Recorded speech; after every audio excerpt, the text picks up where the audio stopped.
Z mano v studiu sta Miha Miklavc, eden od soustanoviteljev Inštituta 4.0 in Aljaž Vavpotič, eden izmed ustvarjalcev v inštitutu in izumitelj robota, ki zlaga majice. Zdravo, fanta. Tukaj pred nami je pač ta naprava za zlaganje majic. Aljaž, ti si ta, ki je v bistvu izumil. Daj mi razloži, zakaj, pa a lahko kar mogoče že vidim delovanje. Bomo kar štartali. Zakaj? Ko sem prišel v Ljubljano, je bilo to, da je treba oblačila si sam prati, sam zlagati in ni več mamice, da mi je pomagala, tako da to je bil primarni razlog. In si v bistvu napravil to napravo, pa zraven si še Miha dobil in Miha ti takole pomaga. Pomagal to, ja, da ne rabim vsega sam. Potem pa smo še, ko smo ugotovili, da to zelo dobro dela, smo še pa na Inštitutu za materinski dan z otroci naredili za naše mame en video, da se vidi, da tudi na njih mislimo na robotiki. To je pa ful dobro, da so mame videle v bistvu, da tudi, ker ste stran od njih, ne morete brez njih v bistvu in pol naredite pač neko tako elektronsko mamo, ki je zelo specifično samo za zlaganje. Miha, ti si pa eden od ustanoviteljev oziroma soustanoviteljev Inštituta 4.0. Ali imate v delavnici oziroma v vaših prostorih še kakšen izum, ki lenobam olajša življenje? Ja, kar nekaj bi se jih našlo. Eden od teh je tale zbiralnik na moji desni. Ta naprava je namenjena lenobam, bolje rečeno pozabljivim pohodnikom, ki preden odidejo gore, pozabijo seveda doma vodo. To so te znani aktivni lenobneži, ne? Tako je. In večkrat se potem zgodi, da že predno dosežejo vrh, dehidrirajo.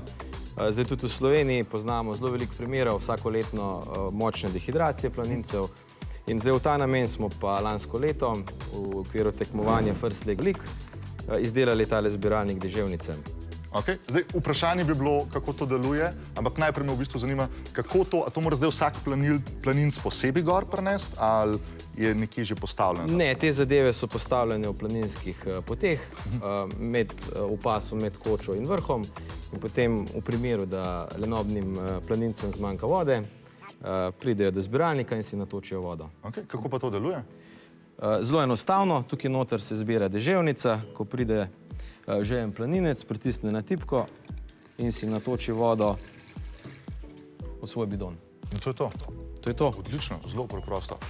Še eno vprašanje za oba dva. A se mogoče spomnite še kakšnega izuma iz zgodovine, ki je bil narejen zaradi tega, ker se našim prednikom nečesa ni dalo delati, pa so potem mogli nekaj izumiti? Zdaj, tako je. Vsak izum je povezan z lenobo.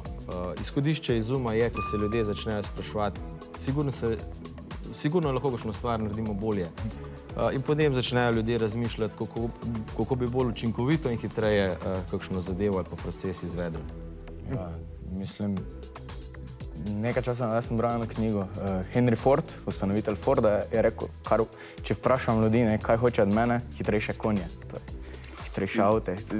Vedno nekaj hitreje, boljše, lažje za nas. Tako da vse, kaj naredimo, z lenobe. Neko vodilo.